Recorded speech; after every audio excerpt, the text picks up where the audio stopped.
This is the Diabetes Room. It's week 3, and I'm Sarah, and I'll be your host for Thursdays. This week's topic is extreme lows, highs, and scary stories from our diabetic lives. I've had 3 instances in my life where I needed special medicine or I needed to be taken to the hospital for my diabetes. First time was when I was 11 or 12. I woke up one morning on the weekend and I went to go to the bathroom. This is a little embarrassing. I went to get up to go to the bathroom and I fainted, and I don't know if I was seated on the toilet or I was going there, and I fell and I hit my head on the tile floor pretty hard. Fortunately, my little sister was around and she heard me.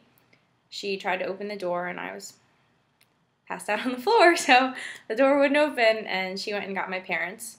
I was given glucagon, which is a special medicine for diabetics when they pass out from low blood sugar, and basically it just raises your blood sugar really quickly and efficiently. Unfortunately, one of the side effects from glucagon is nausea and vomiting, so I spent the rest of the day in the bathroom.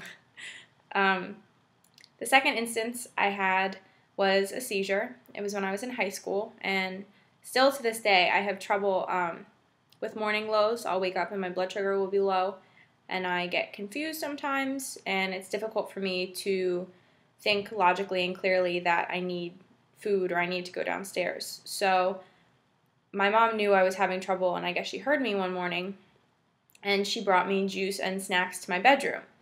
And she was sitting there talking to me, and I basically started seizing with her in my room and food in my hand and everything. The paramedics were called to my house. They came up to my room. They were very friendly.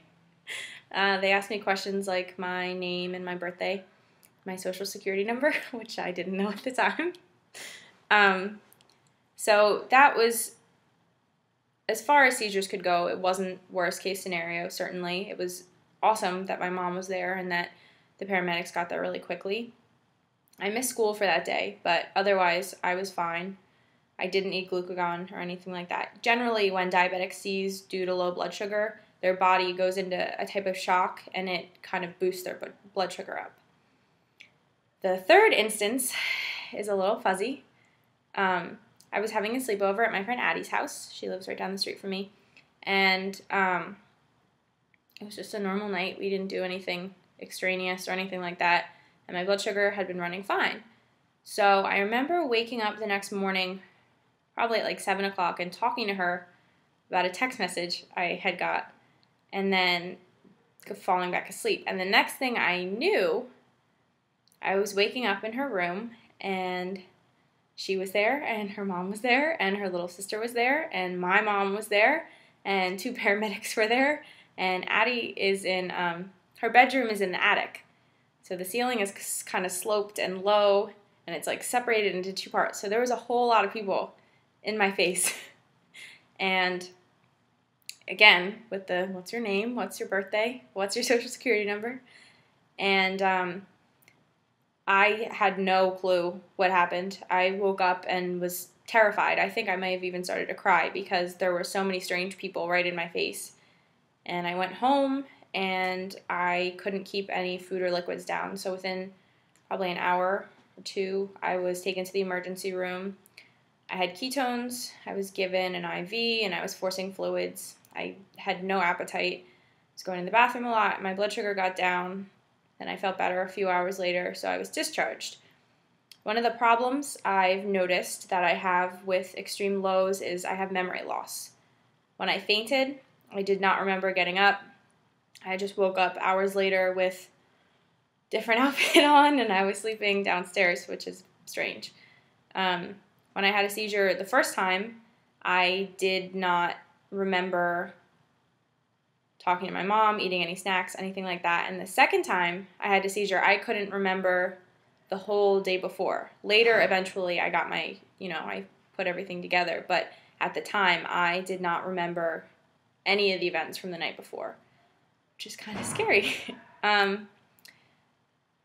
It just kind of goes to show that diabetes really is a day-to-day struggle. I know people who have some of the best control ever of their blood sugars, and every once in a while a weird fluky thing happens and they get really low or really high. Things can malfunction. Pumps can sometimes malfunction, and that I know causes a lot of trouble for people if the sites rip out or the pump itself stops working.